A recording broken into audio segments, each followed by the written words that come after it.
سرما یا کھیتی کے اعتبار سے اچھا ہوتا ہے، چونکہ اہل عرب میں یہ پہلا مہینہ تھا جو مہینہ یاد رکھیے بہار کا مہینہ کہلاتا تھا۔ وہاں مہینے ایسے نہیں ہوتے کہ گرمی سردی بارش جیسے انڈیا میں ہوتے ہیں، بٹ میکسیمم گرمی ہوتی ہے، کچھ مہینے بارش اور سردی کے کہلاتے ہیں۔ تو یہ پہلا مہینہ بہار تھا، اس کو ربی کہتے ہیں، اور یہی ربی اردو میں بھی مراٹھی میں بھی ایون کراپس کے لیے بھی انگلش میں استعمال ہوتا ہے، ربی کراپ اینڈ خریف کراپ، وہ عربی کا ہی یاد رکھیے، ٹھیک ہے۔ تو ربی اسی سے آتا ہے، تو پہلا بہار کا مہینہ ربی اول، اور ربیع الثانی دوسرا بہار کا مہینہ، ٹھیک ہے، ربی۔ تو اس وجہ سے چونکہ یہ پہلا بہار کا مہینہ تھا تو مشرکین جو ہے اس کو ربیع الاول کہتے تھے، یا ربیع الاول جس کو عام زبان میں ہم کہتے ہیں، مطلب پہلا بہار والا مہینہ تھا، یاد رکھیں، ٹھیک ہے۔ اسی طرح جو ہے اس کے فضائل کے تعلق سے یاد رکھیے، اس کے فضائل کے اندر ایک بات آتی ہے، اور وہ یہ ہے کہ نبی اکرم صلی اللہ علیہ وسلم کی پیدائش اس مہینے میں ہوئی، یاد رکھیں۔ یہ اس مہینے کی سب سے بڑی اور اکلوتی فضیلت ہے جو ہم کو ملتی، یاد رکھیں، اس کے علاوہ اس مہینے کی کوئی فضیلت نہیں۔ اور میں جب مہینوں کی ترتیب انشاءاللہ آپ کے سامنے رکھ رہا ہوں تو میں پہلے فضائل رکھوں گا، اور فضائل کے بعد ان میں کرنے والے اعمال بھی میں رکھوں گا۔ تو فضائل میں تو یہ بات آ گئی کہ نبی اکرم صلی اللہ علیہ وسلم کی پیدائش ربیع الاول اس مہینے کے اندر، یاد رکھیے، ہوئی ہے، ٹھیک ہے، اس مہینے کے اندر۔ یہ اس پہلی فضیلت ہے، یاد رکھیے، اور اسی مہینے نبی اکرم صلی اللہ علیہ وسلم کی وفات ہوئی ہے۔ ایک روایت کے مطابق آپ کی پیدائش 9 جو ہے ربیع الاول کو ہوئی، اور آپ کی وفات 12 ربیع الاول کو ہوئی، لیکن مختلف روایت کے ساتھ 9 یا 8 کی بھی روایتیں آتی ہیں، 9 ربیع الاول کی آتی ہے، 10 ربیع الاول کی آتی ہے، 11 ربیع الاول کی آتی ہے، اور 12 ربیع الاول صلی اللہ علیہ وسلم پیدا ہوئے۔ اس طرح کی روایتیں بہرحال ہم ملتی ہیں، لیکن یہ بات میں کوئی اختلاف نہیں کہ آپ کی وفات 12 ربیع الاول کو ہوئی، آپ پیدا پیر کو ہوئے، آپ کا انتقال پیر کو ہوا، ٹھیک ہے۔ پیدائش اور دن ایک تھا، تاریخ ایک نہیں تھی، یاد رکھیے، اس میں علماء نے اختلاف کیا، لیکن راجح جو مسئلہ سمجھا جاتا ہے وہ یہ ہے کہ آپ 9 ربیع الاول کو پیدا ہوئے اور 12 ربیع الاول کو انتقال کر گئے، اور دن ایک ہی تھا، منڈے کا دن، پیر کا دن، سمجھ گیا بات؟ تو یہ اس منتھ کی سب سے بڑی اور اکلوتی فضیلت ہے، یاد رکھیے۔ اب آئیے اس مہینے میں مسنون اعمال کیا ہے؟ تو اس مہینے میں یاد رکھیے نبی اکرم صلی اللہ علیہ وسلم نے یا قرآن میں اور نبی اکرم صلی اللہ علیہ وسلم نے کوئی مسنون اعمال نہیں بتائے۔ فضیلت اپنی جگہ ہے اور اعمال اپنی جگہ، یاد رکھیں۔ تو اس مہینے میں کوئی مخصوص عمل نہیں ہے، وہی عام اعمال جو عام مہینوں میں آپ کرتے ہیں جو مسنون ہیں وہ اس مہینے میں مسنون ہیں، جیسا اللہ کا ذکر و اذکار، رات میں قیام کرنا، پیر اور جمعرات کا روزہ رکھنا، ٹھیک ہے۔ اس کے علاوہ ایام 20 کے مطلب 13، 14 اور 15 چاند کے اعتبار سے اس کے روزے رکھنا، یہ ایک عمومی چیز ہے۔ یہ تمام فضائل جو عام دنوں میں وہ ان ایام میں بھی ہیں، لیکن اس مہینے کی، اس ماہ کی کوئی مخصوص یا خاص فضیلت نہیں ہے، یہ بات آپ ذہن نشین کر لیں۔ پھر کوئی کہہ سکتا ہے کہ پھر اوپر تو ہم نے بولے کہ اس مہینے کے اندر اللہ کے رسول صلی اللہ علیہ وسلم پیدا ہوئے، پیدا ہونا الگ چیز ہے، عمل کرنا اس پہ کوئی مسنون عمل کا ہونا دوسری چیز ہے۔ مہینوں کی فضیلت ایک چیز ہے اور اس میں اعمال کرنا ایک الگ چیز ہے، یاد رکھیے، بالکل مختلف دو چیزیں ہیں۔ تو اس میں یاد رکھیے اعمال ثابت نہیں ہیں، اور ہم دیکھتے ہیں جیسے یہ مہینہ آ جاتا ہے ربیع الاول کا مہینہ، تو ہمارے پاس ہم دیکھتے ہیں مختلف قسم کی بدعات شروع ہو جاتے ہیں۔ شروعات یہاں سے ہوتی ہے کہ کسی نے ایک من گھڑت بات بیان کر دی جس کی بیس لیس، جس کی کوئی بنیاد اور روایت نہیں، وہ یہ کہ جو ربیع الاول کے آنے سے پہلے اس کی آمد کی مبارکباد دے دے، مطلب یہ کہہ دے کہ ربیع الاول مبارک ہو، تو اس پر جہنم کی آگ حرام کر دی جاتی ہے۔ یہ بیس لیس بات ہے، مطلب یہ کوئی روایت ہی نہیں ہے، سیدھے سیدھے۔ ایک تو ہوتی گھڑی ہوئی روایتیں، بیس لیس، اور اب پتہ نہیں کتنے مہینوں کو لوگوں نے بنا دی، ٹھیک ہے، ربیع الاول کی آئے تو فلاں فلاں مہینے کے تو فلاں، یہ بیس لیس ہے، من گھڑت ہے، موضوع باتیں ہیں، یاد رکھیے، جو بیان کی جاتی ہے۔ ایسی کوئی فضائل قرآن و سنت میں نہیں آتے کہ ربیع الاول کی جو مبارکباد دے تو اس پہ جہنم کی آگ حرام ہو جاتی ہے، ایسی کوئی فضیلت، یہ بات ذہن نشین کر لے، اس منتھ کی، اس مہینے کی ثابت نہیں ہے۔ اسی طرح اس مہینے میں کچھ لوگ ایک اور غلط کام کرتے ہیں، عید مبارک کے الفاظ استعمال کرتے ہیں، خاص طور سے نبی اکرم صلی اللہ علیہ وسلم کی پیدائش پر یا اس مہینے کی آمد پر، دونوں پہ کہتے ہیں بھائی عید مبارک۔ تو یاد رکھیے کوئی عید اس مہینے میں نہیں ہے۔ نبی اکرم صلی اللہ علیہ وسلم اور شریعت میں بتائے گئے صرف 2 عید ہے، عیدین۔ کون کون سی عید ہیں؟ ایک عید ہے عید الفطر اور ایک عید ہے عید الاضحیٰ، بس یہ 2 عیدیں ہیں، میٹھی عید اور تیز عید۔ عام لوگ جو نہیں سمجھتے بات کو تو میں بتانے کے لیے، ایک جس میں شرخورہ بنتا ہے اور ایک جس میں قربانی بھی، ٹھیک ہے، تو بس 2 عیدیں ہیں، اس کے علاوہ تیسری کوئی عید نہیں ہے۔ اب لوگ بڑی حجتیں اور بحث کرتے ہیں، نہیں نہیں تیسری عید بھی ہے، کون سی عید ہے تیسری؟ جمعہ. جمعہ بھی عید المومنین ہے نا. تو بھائی جمعہ اگر ملا لے تو تیسری عید کہاں ہو رہی ہے؟ تقریباً 50 جمعے آتے ہیں ایک لونار کیلنڈر کے اندر، تو 50 اور 2 ملا کے 52 ہو جائیں گی. پھر تو عیدیں 3 کا ہوں گی. اگر کوئی بولے جمعہ بھی عید ہے تو ہر ہفتے آ جا رہی وہ عید. تو مہینے کے اندر 4 سے 5 آ جاتی ہے. جس مہینے میں شوال آ جائیں گا تو اس مہینے میں 5 اور 1 6 ہو جائیں گی، یا 4 اور 1 5 ہو جائیں گی. جس مہینے میں بقرعید آ جائیں گی تو اس مہینے میں 4 یا 5 جمعے ہوں گے تو 5 یا 6 عیدیں ہو جائیں گی. تو اگر ایسا کاؤنٹ کرے تو پھر 3 عیدیں نہیں ہوتی، پھر ہوتی تقریباً 50 سے زائد 51 52 عیدیں ہوتی ہیں. تب بولے گی نہیں نہیں نہیں. تو جو تیسری عید ہے جمعہ، تو جمعہ حکمی عید ہے. مطلب یہ حکم کی وجہ سے، اس میں عبادت کی وجہ سے، نماز کی وجہ سے، اس وجہ سے. اور عیدین جو میں کہہ رہا ہوں وہ عیدین جو ہے سیلیبریشن کے اعتبار سے، منانے اور تہوار کے اعتبار سے ہے. یاد رکھیے. تو یاد رکھیے ویسی تہوار کے منانے کے اعتبار سے، سیلیبریٹ کرنے کے اعتبار سے 2 عیدیں، عید الفطر عید الاضحیٰ یاد رکھیے. اور جمعہ بھی عید ہے لیکن وہ حکمی عید ہے، عبادت کی وجہ سے عید ہے. ظہر میں تخفیف ہو جاتی ہے، خطبہ کی وجہ سے 2 رکعت کم ہوتی ہے. مطلب ظہر کے بدلے جمعہ پڑھتے ہیں تو 4 کے بدلے 2 رکعت ہو جاتی ہے، خطبہ ہوتا ہے، لوگ جمع ہوتے ہیں. تو وہ حکمی عید ہے، حکم کی وجہ سے یاد رکھیے وہ عید ہے. لیکن وہ منانے اور تہوار والی عید نہیں ہے. تو نہ ہی اس کی خوشخبریاں دینا ہے، اور نہ ہی اس کو گلے ملنا ہے، نہ ہی اس کا کوئی معاملہ ہے. لیکن عیدین جو ہے یہ تہوار ہے، سیلیبریشن ہے جو قوموں کو اللہ دیتا ہے. اور اس قوم کے لیے یہی 2 تہوار ہے ادا، کہ اس کے علاوہ اور کچھ بھی نہیں. اسی لیے آپ گلف کنٹریز میں دیکھیں گے اگر آپ کو ویکینڈ ملتا ہے سہولت کے اعتبار سے، کام کی رعایت کے اعتبار سے ہالیڈے ملتا ہے، تو کتنے ملتے ہیں؟ 2 ملتے ہیں. پہلے کچھ زمانہ پہلے تک تھرسڈے اینڈ فرائیڈے تھا، جمعرات اور جمعہ تھا. آج کل تبدیل کر کے انہوں نے جمعہ اور ہفتہ کر دیا، فرائیڈے اینڈ سیٹرڈے کر دیا تھا، کہ تو یہ ویکینڈ کہلاتا ہے. اس ویکینڈ کے علاوہ آپ کو وہاں کوئی چھٹی نہیں ملیں گی سوائے پھر 2 عیدوں کی، کچھ بھی نہیں اس کے علاوہ. تو بہرحال یہ سیلیبریشن ہے، یہ عید ہے، یاد رکھیے اس اعتبار.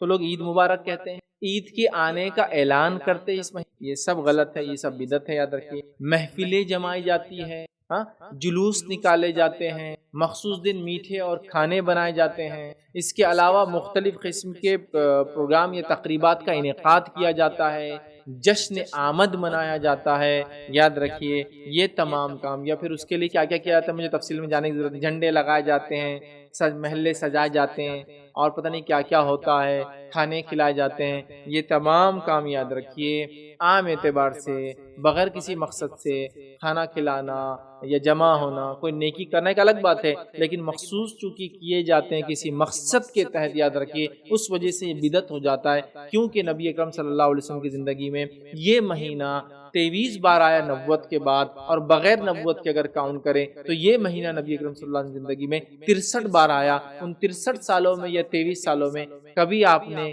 کوئی جشن، عید، مبارکباد، جلوس، جلائز، جمع ہونا، کھانا پینا کچھ نہیں کیا. اس کے بعد صحابہ کے زمانے میں خلفائے راشدین کا دور 30 سالہ ہے، 30 سال میں ربیع الاول میں کچھ نہیں ہوا الگ. اس کے بعد صحابہ کا دور یا صحابہ کا جو دور ہے وہ 100 سال چلا نبی اکرم صلی اللہ علیہ وسلم کے بعد. تو کل ہوا 110 سال. نبی اکرم صلی اللہ علیہ وسلم ہجرت کے بعد 110، یا عام طور سے نبی اکرم صلی اللہ علیہ وسلم وفات کے بعد 100 سال چلا. تو 100 سال وہ چلا، مطلب 110 ہجری کاؤنٹ کر لیجئے اس طرح سے، ٹھیک ہے. تو 110 ہجری میں آخر صحابی کا جو انتقال ہوا، کیونکہ نبی اکرم صلی اللہ علیہ وسلم حدیث میں بیان کیا تھا میرے دنیا سے جانے کے بعد 100 سال بعد تم میں سے کوئی زندہ نہیں رہے گا. تو لہٰذا اللہ کے رسول کی وفات کے بعد 100 ایئر مطلب 110 ہجری کے بعد کسی شخص کو صحابی نہیں مانا جاتا، یاد رکھیں. تو 110 ہجری ہو چکی ہے. ان 110 ہجری تک بھی کچھ بھی اس منتھ میں نہیں منایا گیا. اس کے بعد آیا اماموں کا دور، تابعین طب تابعین کا دور ہے، اور اماموں کا دور ہے. تابعین اور طب تابعین اور اماموں نے کسی نے بھی ان ایام میں خاص طور سے ربیع الاول میں کوئی تہوار، کوئی پروگرام، کوئی جشن، کوئی عید نہیں منائی. اگر ایسا ہے، کچھ لوگ دعویٰ کرتے ہیں تو وہ اپنے فقہ کو اٹھا لے، جس بھی فقہ کو مانتے ہیں، اور اس میں کوئی باب بتائے کہ ربیع الاول کے فضائل اور اس کے مسائل کا بیان، ربیع الاول کو منانے کا طریقہ. باقی سب ہے نا، عید الفطر کے فضائل اور مسائل، عید الاضحیٰ کے فضائل اور مسائل، رمضان کے فضائل اور مسائل. تو بتائیے یہ عید اگر ہے تو کیا فضائل اور کیا مسائل ہے؟ آپ کہیں گے نہیں تو میرے بھائیوں اس کو تعصب سے مت سنیے میری بات کو. یہ نہیں کہ یار یہ تو ہمارا مخالف ہے، نہیں، عقل لڑائیے. جو کام نبی اکرم صلی اللہ علیہ وسلم، خلفائے راشدین، اصحاب رسول، تابعین، طب تابعین، امام اور سلف صالح نے کیا، تم اور میں کر کے یہ کیسے کہہ سکتے کہ اس مہینے میں کیا جائے؟ تو یہ ثابت شرعن کچھ بھی نہیں ہے. اور کوئی کہے یہ تقاضا ہے نبی کی محبت کا، تو ایسی محبت کا اظہار کسی نے بھی اللہ کے رسول صلی اللہ علیہ وسلم کی زندگی میں، صحابہ نے اپنی زندگی میں، تابعین نے یا تبع تابعین نے یا اماموں نے نہیں منایا، نہیں کیا. تو یہ بات سمجھنے کی ضرورت ہے. چلیے بھائی، 12 ربیع الاول منانے کی وجوہات جو لوگ دیتے ہیں، چونکہ آج میرا موضوع یہی تھا کہ میں اس کے بارے میں کچھ معاملہ رکھوں گا. یہ محبت رسول کی علامت ہے، یہ عشق رسول کی علامت ہے. جو نبی سے محبت کرتا ہے عید میلاد مناتا ہے، جو نبی سے نفرت کرتا ہے اور فلاں کرتا ہے اور یہ فلاں اور فلاں، یہ لوگ اس کے منکر ہے، فلاں ہے. سوال یہ ہے، کیا واقعی میں نبی سے محبت عید میلاد منانے سے ثابت ہوتی ہے کسی بھی درجے میں؟ دیکھیے، سب سے پہلے کہ موضوع پہ آگے جاؤں، میں یہ بات کی وضاحت کرنا چاہتا ہوں کہ نبی اکرم صلی اللہ علیہ وسلم کی پیدائش کی خوشی ہمیں بھی ہے، ہم اس خوشی کے منکر نہیں ہیں، ہمیں بھی اس پیدائش کی خوشی ہے، لیکن وہ خوشی اور ہمارے غم شریعت کے تابع ہے پورے.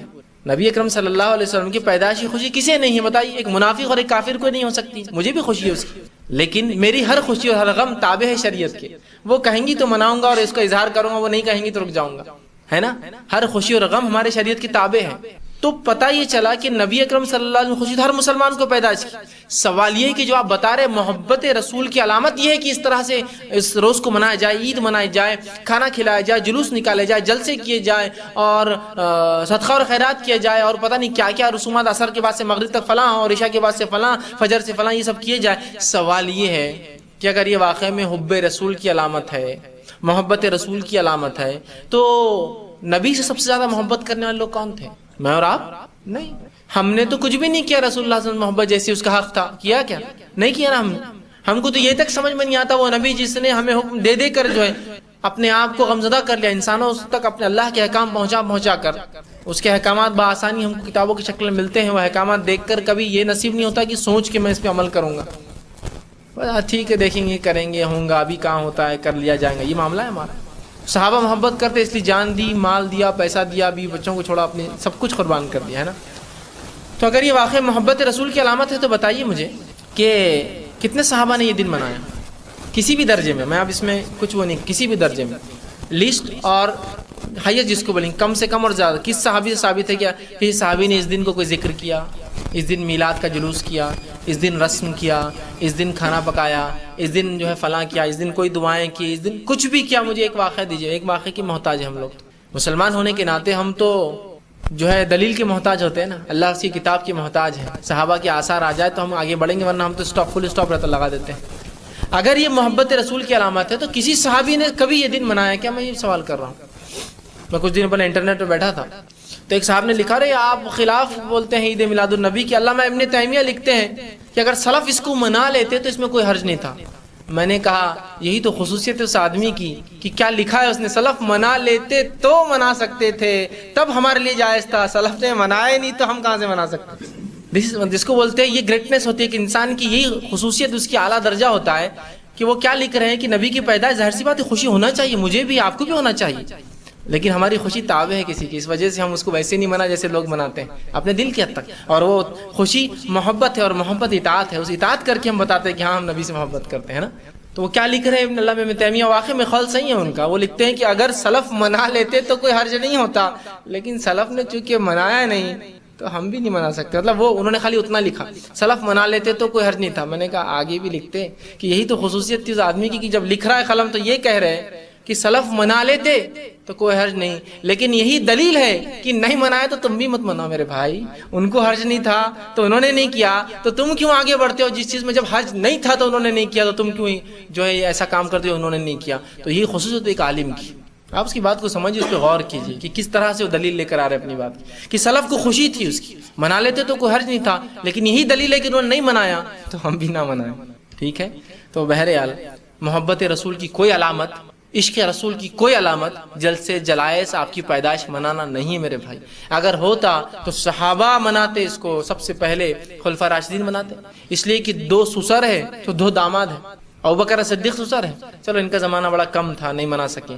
عمر ابن خطاب یہ بھی سسر ہے اور 10 سال خلافت کی اور زبردست خلافت. یہ ایسی کوئی خلافت نہیں تھی جس میں کوئی حملہ ہوا، پر بارڈرز پہ تھی سب جنگیں.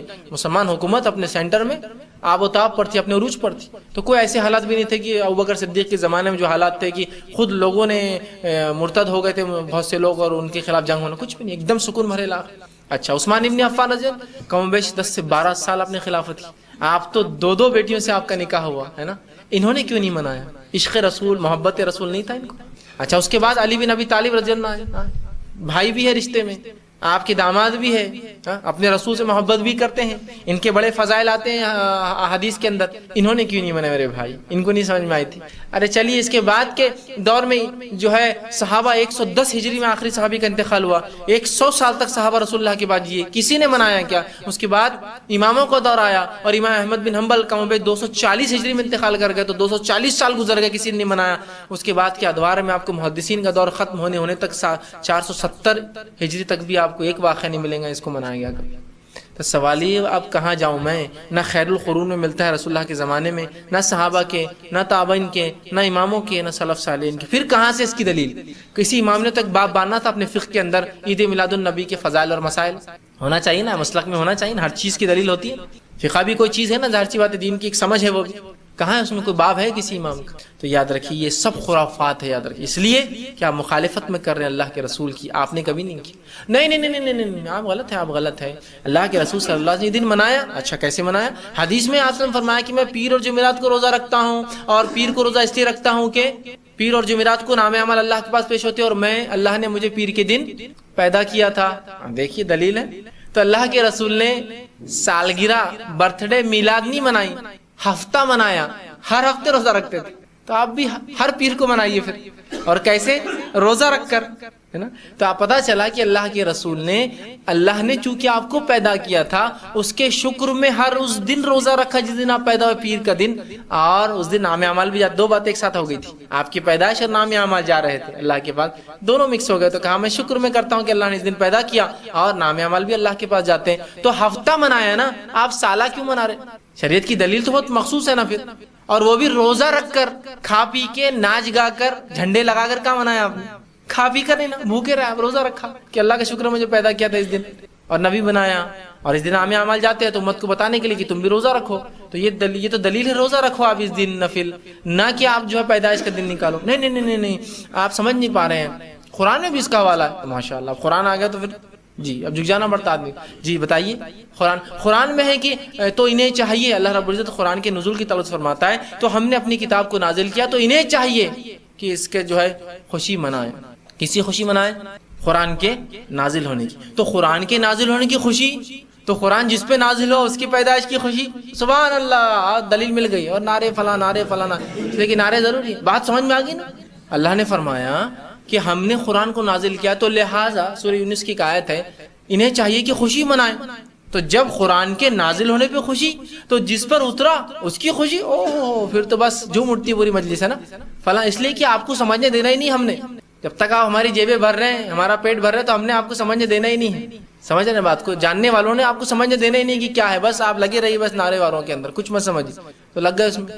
اچھا بات تو صحیح ہے. تو اس آیت سے تو پتہ چل رہا ہے کہ عید قرآن مناؤ, کہ انہیں چاہیے خوشی منائے, قرآن اترا. تو رمضان کے اندر, قدر کے اندر منائیے آپ.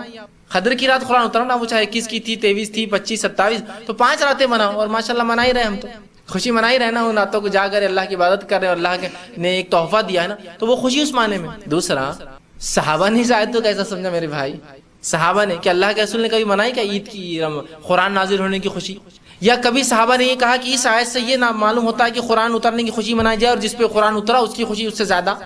یا کسی تابعین نے, اس لیے کہ صحابہ کی زندگی جو ہے نا کٹر ہوتی ہے. ہم لوگ جو قرآن سے کچھ بھی استدلال کرتے ہیں نا, صحابہ کی زندگی دیکھنا پڑتی ہے, انہوں نے کیا سمجھا ہے نا, اور ان کا سمجھنا ہم کو بھی بتاتا ہے کہ اس کا معنی کیا ہوتا ہے. تو ان کی زندگی تو کٹ کری, کسی صحابی کو نہیں سمجھائیے کہ اس سے مراد قرآن کی عید اور رسول اللہ کی پیدائش. نہیں, صحیح بخاری کا واقعہ ہے. اب جان دو قرآن کو آپ کو نہیں سمجھ میں آ رہا, آپ کو نہیں سمجھے, اس لیے کہ جو بات سامنے والے کو ایسا لگے کہ آپ تھوڑا بہت, آپ کو نہیں سمجھیں گے, یہ تو بڑی بات ہے. چلیے آگے. صحیح بخاری سے بھی ثابت ہے عید میلاد النبی منا. اچھا ماشاءاللہ, صحیح بخاری سے بولے تو اللہ کی کتاب کے بعد اس کتاب کی اہمیت. اچھا ٹھیک ہے, بتائیے.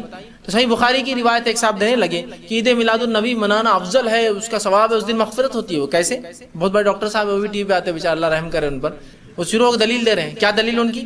کہ عباس رضی اللہ عنہ کے خواب میں ابو لہب آیا. تو عباس رضی اللہ عنہ پوچھا, ابو لہب کیسے حالات جہنم میں, مطلب اپنے بھائی سے خیر خیریت لے رہے جہنم کی. تو ابو عباس رضی اللہ عنہ فرماتے ہیں کہ میں نے پوچھا، خواب کی بات ہے یاد رکھیے، یہ خواب دیکھا انہوں نے کہ اپنے بھائی کو انہوں نے دیکھا اور پوچھا ابو لہب کیسے حالات ہیں؟ تو کہا رفاقہ نہیں ملا یہاں بھی، دنیا میں میں خلاف تھا لیکن یہاں سکون نہیں ملا، جہنم میں گیا میں، لیکن ایک دن تھوڑا سا مجھے رفاقہ مل جاتا ہے، تھوڑی ڈھیل ملتی ہے۔ کہا کس دن؟ تو کہا پیر کے دن۔ تو کہا کیوں؟ تو کہا میں نے اللہ کے رسول صلی اللہ علیہ وسلم جب پیدا ہوئے تو اس کی خوشی میں اپنی باندی صوبیہ کو آزاد کیا تھا، اس کی غلام تھی، لونڈی تھی، اس نے بھتیجا مجھے پیدا ہوا اس کی خوشی میں ایک لونڈی کو آزاد کر دیا تھا۔ ان کا طریقہ تھا کہ کچھ نہ کچھ صدقہ خیرات، اولاد کی پیدائش تھی تو اپنے بھائی کو بچہ ہوا تو ابو لہب کو خوشی ہوئی کہ بھتیجا ہوا مجھے، ایک لونڈی صوبیہ کو آزاد کر دیا۔ تو کہا صوبیہ کو چونکہ میں نے اللہ کے رسول صلی اللہ علیہ وسلم کی پیدائش پر آزاد کیا تھا، بس اس دن مجھے رفاقہ ملتا ہے، اتنے دن ڈھیل ملتی ہے۔ سبحان اللہ، جب ابو لہب کو مل سکتی ہے تو پھر ہمیں کیا؟ نعرے شروع کر دو پورے یہاں سے۔ ابو لہب کو فائدہ ہو رہا ہے تو میں تو مسلمان ہوں۔ سوال یہ سب سے پہلا، یہ عباس رضی اللہ عنہ کا خواب ہے، خواب، اور یہ خواب آپ نے دور جہالت میں جب آپ کافر تھے تب دیکھا تھا، لیکن یہ بات تو ہے کافر کا خواب بھی سچا ہو سکتا ہے نا، کیوں نہیں ہو سکتا ہے نا؟ سورہ یوسف کے اندر وہ جو دو لوگ تھے جنہوں نے یوسف علیہ السلام سے خواب پوچھا، دونوں غیر مسلم تھے لیکن دونوں خواب سچ ہوئے نا، تو کافر کا خواب بھی غیر مسلم کا ہو سکتا تھا، ہم وہ نہیں کر رہے، لیکن سوال یہ خواب تھا، خواب میں آپ نے یہ دیکھا، اللہ کے رسول صلی اللہ علیہ وسلم مہر لگائی کہ اس پہ ہاں بات صحیح ہے، ایسے ہی ہو رہا، چھوٹ دی جا رہی ہے۔ امام بخاری نے صرف روایت کیا اس کو، خواب کو، اس سے کوئی فضائل ثابت ہوتے ہیں، کوئی مسائل نکل رہے ہیں، کوئی اللہ کے رسول اٹیسٹ کر رہے ہیں، کوئی صحابہ کہہ رہے ہیں کہ ہاں ہاں یہ بالکل صحیح ہے اور ہمیں بھی چاہیے ہم لونڈی آزاد کریں۔ اب سوال یہ ہے جس کو ابو لہب کی سنت پر عمل کرنا ہے تو وہ کرے، پھر لونڈی آزاد کرے، پیسہ دے، لیکن عمر کی سنت، ابو بکر کی سنت بھی یہ نہیں ہے، عمر کی بھی نہیں ہے، عثمان کی نہیں ہے، علی کی نہیں، اس لیے کہ رشتہ دار اس لیے ان کا نام خاص لے رہا ہوں، نہ حسن اور حسین کی ہے، نہ فاطمہ ہے رضی اللہ عنہ اجمعین، ان تمام کی تو نہیں ہے، نہ ہی رسول اللہ کی مہر ہے۔ تو اب جس کو ابو لہب کی سنت پہ عمل کرنا ہے وہ کرتا رہے پھر، اور جس کو صحابہ کی جو ہمیشہ کی جنت چاہتے تھے، ایک دن کا رفاقہ جہنم میں نہیں چاہتے تھے، ان کی سنت تو یہاں موجود، یہ ہمیشہ کی جنت چاہ رہے ہیں نا، ایک دن کا جہنم کا رفاقہ چاہنے والے لوگ ہیں، تو ابو لہب کی سنت ہے کہ بھائی ایک دن خوب جشن منا لے، جہنم میں جائیں گے ایک دن بچ جائیں گے بس۔ اگر یہ حدیث کو صحیح بھی لے لے تو اس سے پتہ ہی چل رہا کہ عید، اچھا اس کو بھی ایک دن رفاقہ مل رہا پیر کے دن، ان کو بھی ایک ہی دن رفاقہ ملے گا۔ پھر تو ہم یہ چاہ رہے کہ ایک دن کا رفاقہ، ہم تو ہمیشہ کی رفاقت رسول اللہ کی صحبت چاہتے ہیں اور ہمیشہ کا فائدہ، تو جس کے لیے آپ کو رسول اللہ صلی اللہ علیہ وسلم کو اور صحابہ کی سنت کو دیکھنا پڑے گا۔ ان میں سے کسی نے بھی اس حدیث کو ایسا نہیں سمجھا کہ اس دن صدقہ اور خیرات کیا جائے۔ بھائی کہاں سے کہاں بات ملا رہے ہو لا کر، یہ کیا دلیل ہے؟ یہ من گھڑت باتیں ہیں۔ کیا صحابہ نے کبھی سمجھا اس حدیث کو ایسا؟ تو صحابہ کی زندگی کٹر ہے، برابر لا کر انسان کو ٹریک پہ کھڑے کر دے۔ تو کوئی یہ محبت رسول کی علامت نہیں، کوئی عشق رسول کی دلیل نہیں، کوئی قرآن حدیث سے ثابت نہیں، کسی مسلک سے اس کا وجود نہیں، کسی نے نہیں کیا۔ بھائی کہاں سے شروع ہوا؟ تو یاد رکھیے یہ عید میلاد النبی یا رسول اللہ کی پیدائش منانا، اس کے تعلق سے اقوال، دو چار اقوال، اس میں سے ایک مشہور معروف قول یہ ہے کہ کم و بیش تیسری صدی، چوتھی صدی ہجری، 350 ہجری کے بعد یا 362 ہجری میں فاطمی خلیفاؤں نے اس کو شروع کیا ہجری میں، تو گویا 622 سال ملا لے تو سن عیسوی تقریباً 1100 سن عیسوی کے اندر پہلی بار فاطمی خلیفہ جو کہ شیعہ تھے، یاد رکھیے مصر میں ان کی حکومت تھی، انہوں نے پہلی بار رسول اللہ کی میلاد پر چھٹی کا اعلان کیا، کہا کہ آپ پیدا ہوئے تھے آپ لہٰذا ہم چھٹی منائیں گے۔ اور یہ بھی کچھ لوگ لکھتے ہیں یورپ کے انفلوئنس میں ہوا۔ کچھ لوگوں نے یہ کہا کہ جب عثمانی خلافت جو ہے یورپ میں گئی، انہوں نے دیکھا کہ وہ کرسمس مناتے ہیں بڑے دھوم دھام سے اپنے نبی کا، تو کہا ہمارا نبی تو افضل ہے ان سے، تو لہٰذا ہم بھی جو ہے برتھ ڈے منائیں گے، میلاد منائیں گے۔ پچھلے سال میں نے جینتی کا لفظ استعمال کیا تھا، جینتی، عید میلاد النبی مطلب محمد صلی اللہ علیہ وسلم کی جینتی۔ اتنے گالیاں دی میرے کو نیٹ کے اوپر کی گالیاں پڑھنے کو بھی آپ کو شرم آئیں گی، کیونکہ اب کمنٹس آتے رہتے تو میں دیکھتا رہتا ہوں۔ خیر کوئی بات نہیں، میں کہتا ہوں بیچاروں کو سمجھ نہیں، دیکھا ہو سکتا کل سمجھ میں آئے، تو ظاہر سی بات ہے وہ معصوم ہے، تو ان کی گالی کا جواب تو ہم کو دینا نہیں۔ خوب گالیاں دی۔ اب پیپر تو آج صبح سے بھرے ہوئے ہیں کہ یہ دن جو ہے، مراٹھی پیپر دیکھیے اٹھا کر، خود ہمارے بھائیوں نے لکھا ہوا لیکھ، غیر مسلم نے لکھا کہ یہ دن جیسا کہ بدھ جینتی فلاں ہوتی ہے، اسی طرح مسلمانوں کی یہ جو ہے محمد صاحب کی جینتی ہے۔ میں نے کہا مجھے کیوں گالیاں دی، اب ان کو بھی گالیاں دو جا کر سب کو۔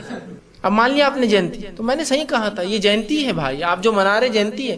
نہیں آپ نے تو رسول اللہ کو ان کے ساتھ ملا دیا۔ میں نے نہیں ملایا، تم نے ملایا، میں تو بول رہا ہوں صرف، میں نے کہاں ملایا، میں کہاں کہہ رہا ہوں کہ رسول اللہ کی جینتی اور میں مناؤں گا، میں تو کچھ نہیں کر رہا ہوں۔ آپ نے جینتیاں منا کر وہی حرکت کی نا، کہ ایک جینتی ہوتی جس میں اودے فرارے، اودے جھنڈے، اودے فلاں ہوتے، ایک جینتی جس میں لال جھنڈے، لال فرارے، لال کپڑے ہوتے، ایک جینتی جس میں ہرا ہے۔ فرق کیا ہے؟ سیم ہے نا، وہی گلال، وہی کلر، وہی پٹاخے، وہی تماشا، صرف اتنا ہمارے جینتی میں اونٹ رہتا آگے،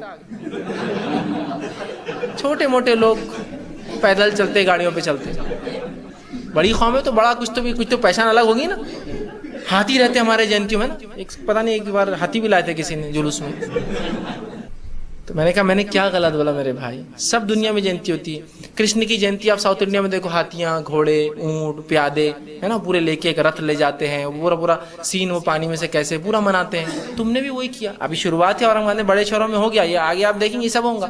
تو بہت برا لگا لوگوں کو. میں نے کہا میں نے کیا برا کہا, تم نے اپنے نبی کو نیچے گرایا, میں نے نہیں. تم نے لے آ کے ان کی صفوں میں کھڑا کر دیا, میں نے نہیں کھڑا کیا. میں تو ممتاز الگ رکھتا ہوں اپنے آپ کو اور اپنے نبی کو, کہ وہ ایسا نہیں ہے. اس کا وہ اتنا عام آدمی نہیں کہ آپ اس کی جینتی اور فلاں منائیں. اس کا پیغام اصل تھا, اس کی پیدائش اصل نہیں تھی. تو ہمارے لیے محمد بن عبداللہ اصل نہیں تھے, محمد رسول اللہ تھے.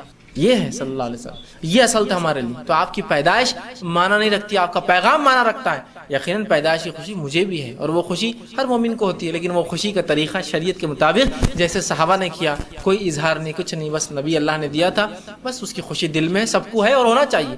لیکن نبی سے محبت در حقیقت نبی کی اطاعت ہے. معلوم آپ کو, نبی سے محبت کا معنی نبی کی اطاعت ہے. اور آئیے کہ واقعہ سنیں, عبداللہ ابن مسعود رضی اللہ عنہ ایک مرتبہ مسجد نبوی میں آ رہے تھے. نبی اکرم صلی اللہ علیہ وسلم کی کان میں آواز پڑی اور کہا, اے وہ شخص جو کھڑا ہے بیٹھ جاؤ. عبداللہ ابن مسعود رضی اللہ عنہ جو ہے حدیث میں آتا ہے کہ آپ چوکھٹ پر تھے, مسجد نبوی کی چوکھٹ پر تھے, یا ایسی جگہ تھی جہاں چپلیں ہیں. جو ہی آواز سنی تو ایک پر چوکھٹ کے باہر تھا, ایک پر اندر, اور چوکھٹ پہ بیٹھ گئے چپلوں میں. مسجد نبوی کے اندر آ رہے ہیں. اب میں اس بحث میں جانا, وہ چوکھٹ تھی نہیں تھی, بتانے کا مقصد یہ کہ اس کے اندر آ رہے تھے, دروازے میں تھے, اور جو ہی یہ آواز سنی تو بیٹھ گئے. ایک پیر باہر تھا, ایک پیر اندر تھا, اور چپلیں تھی وہاں, اس میں بیٹھ گئے. جب آپ صلی اللہ علیہ وسلم خطبہ دے چکے, اس کے بعد کہا, اے عبداللہ, ہم نے تم سے کہاں کہا تھا کہ وہ شخص جو کھڑا ہے بیٹھ جاؤ؟ میں تو فلاں کو کہہ رہا تھا. ایک آدمی خطبے میں شاید کھڑا ہو گیا تھا, آپ سو کہہ رہے تھے بیٹھ جاؤ. خطبے میں کھڑے رہنا چاہیے, نماز پڑھنا الگ بات ہے, لیکن کھڑے مت رہو, خامہ بیٹھ جاؤ. یا کچھ وہ ہو سکتا ہے ڈسٹرب کر رہا ہوں ادھر ادھر, آپ نے کہا بیٹھ جاؤ. سکھا رہے تھے کہ ایسا خطبے میں نہیں ہونا آواز ہوا. تو ہم نے عبداللہ تم کو تو نہیں کہا تھا وہ شخص جو کھڑا ہے بیٹھ جا, تم کیوں بیٹھ گئے؟ تو عبداللہ ابن مسعود فرماتے, اللہ کے رسول, ہمیں کیا معلوم آپ کس سے بول رہے تھے, ہمیں بھی کیا معلوم آپ کس سے بول رہے تھے, بس آپ کی آواز ہمارے کانوں میں آئی, میرے کان میں صرف آپ کی آواز آئی. تو میں نے یہ سوچا, عبداللہ اب ایک پیر جو تو مسجد نبوی میں ڈال چکا اور دوسرا ڈالیں گا, تو یہ پیر تیرا مسجد نبوی میں نہیں جائیں گا, جہنم کی آگ میں جائیں گا, اس لیے میں وہاں بیٹھ گیا. مجھے کیا معلوم آپ کس کو کہہ رہے, کان میں آواز آ گیا, وہ شخص جو کھڑا ہے بیٹھ جا. تو میں نے یہ سوچا کہ عبداللہ اب تیرا دوسرا پیر مسجد نبوی میں نہیں جائیں گا, اگر ڈالیں گا تو جہنم کی آگ میں جائیں گا. تو ہم تو وہیں بیٹھ گئے. تو محبت کا معنی اطاعت ہوتا ہے. یہاں کا جلوس اور جلائس کی بات ہو رہی, محبت کا معنی اطاعت. اطاعت میں تو پورا لانگ دیا ہم نے, رسول کی بات کی تو کوئی اہمیت ہے ہی نہیں ہمارے پاس. اور پھر محبت کے دعوے, تو یہ دعووں کو میں بولتا ہوں جھوٹے دعوے ہیں. میں کسی کی محبت پہ شک نہیں کر رہا ہوں, لیکن علامتیں بتاتی ہیں نا, جھوٹی محبت ہے. یا بیچارے کم علم ہوں گے, اس میں کر رہے ہیں, تو اللہ ان کو جو اس کی ہدایت دے. لیکن سمجھدار لوگ اس میں کافی حد تک ہیں, ہر چیز سمجھتے ہیں, لیکن صرف اپنے مفاد کے لیے انہوں نے یہ تمام چیزیں کی. ایسے کئی لوگ تھے ماشاءاللہ جو پچھلے دنوں ان جلوس جلائس میں جاتے تھے, یا ان کے اندر بڑے عہدوں پر تھے. بعد میں اللہ نے ان کو جو ہے توفیق دی, توبہ انہوں نے کی, آ کر مجھے بتایا کہ آپ جو کہتے تھے بالکل 100% صحیح ہیں, صرف کچھ مفادات کے لیے ہم اٹکے تھے, اس کے علاوہ ہمارا کوئی مقصد نہیں تھا. ہم سب جانتے تھے گمراہی ہے, ہم سب جانتے تھے, لیکن اگر 1000 یا لاکھ روپے کے پڑاخے پھوٹتے 10,000 ہمارے جیب میں بھی آتے تھے. تو ہم بس وہ اس پہ نظر تھی, باقی لوگ عوام کہاں جا رہی ہے, ان کا عقیدہ کہاں جا رہا ہے, ان کے معاملات سب چھوڑ دیں. اور کیا واقعے میں اگر نبی کی پیدائش کی خوشی منانا ہی ہے, اس لیے کہ تھوڑا تو ہے نا, جواز کی خوشی تو ہے, لیکن کیا طریقہ یہ ہے اس کا؟ اس طرح سے کوئی مناتا ہے اپنے نبی کا پیدائش کا دن, اس طرح سے پٹاخے پھوڑ رہے ہیں, لاکھوں اور ہزاروں روپے سے الیکٹریسٹی اور لائٹنگز میں خرچ ہو رہا ہے, جبکہ اسی امت کے اندر بیوائیں, مسکین, یتیم ہیں. عمر ابن خطاب رضی اللہ عنہ ایک مرتبہ عراق سے جو ہے پیسہ آیا, خرچ کا پیسہ جو ٹیکسز ہوتے تھے آیا. جب ٹیکسز آئے تو حذیفہ بن یمان رضی اللہ عنہ سے کہا, اے حذیفہ, کہیں تم لوگوں سے پورا تو اٹھا کے نہیں لا لیو؟ ٹیکسز باندھے گئے تھے 8 دینار, 5 دینار, 6 دینار, 2 دینار, لیکن اس کے بعد بھی کہا ہے عبداللہ, تو اے حذیفہ, کہ تم ایسا تو نہیں پورا اٹھا کے لائے ہو؟ مطلب حالات دیکھ کر واپس بھی کرتے. تو کہا امیر المومنین, جتنا لایا ہوں اس کا ڈبل تو صدقہ کر کے آ گیا ہوں. جو ٹیکسز آپ بولتے ہیں وصول کرو, اس سے زیادہ تو آپ صدقہ بول دیتے ہیں, ڈبل تو صدقہ کر کے آئے ہوں. تو عمر ابن خطاب کھڑے اور کہا کہ اگر عمر کو اللہ سبحانہ تعالیٰ طاقت, استطاعت اور پیسہ دیتا تو عمر اتنا خرچ کرتا وہاں کی بیوہ اور یتیموں اور مسکینوں اور محتاجوں پر کہ آنے والی نسلوں تک وہ محتاج نہ رہتے ان کے. اتنا میں ان کو غنی کر دیتا, اتنا دیتا کہ آنے والے نسلوں میں جو ہے ان کو مانگنے کی ضرورت نہیں پڑتی. عمر اتنا دیتا, اگر اللہ اس کو اور دیتا تو اندازہ لگائی. تو یہاں دینے کی بات ہو رہی ہے. تو یتیم ہیں، بیوائیں ہیں، مسکین ہیں، مسافر ہیں، اور کیا کچھ نہیں تکلیف اس امت کو. آج ایسا تو حال نہیں ہے کہ امت جو ہے سونے کے نیوالے کھا رہی ہیں. بہت مشکل ہے. اللہ کی کچھ کو دے رہا ہے نعمت تو شکر ادا کرے، ورنہ دوسرے بھائیوں کی حالت ویسے نہیں. یاد رکھیے بھوکے بھی ہے بہت سے لوگ. سبحان اللہ والحمد للہ ولا الہ